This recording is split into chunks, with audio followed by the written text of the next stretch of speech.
राष्ट्रहित टाइम्स, राष्ट्रहितासाठी समर्पित news channel. पुण्यातील औंध परिसरातील इंदिरा गांधी वसाहतीत आयोजित सार्वजनिक कार्यक्रमात किरकोळ वादातून हाणामारी झाल्याची घटना समोर आली आहे। नृत्य करताना लागलेल्या धक्क्यावरून 2 गटात वाद झाला आणि त्यानंतर हा वाद मारहाणीत बदलला।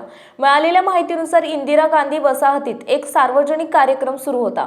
यावेळी फिर्यादी कुणाल तुजारे यांचे वडील नंदकिशोर तुजारे हे कार्यक्रमात नृत्य करत होते। डान्स करत असताना त्यांचा धक्का आरोपी प्रमोद घडसिंग याला लागला। यावरून दोघांमध्ये वाद झाला।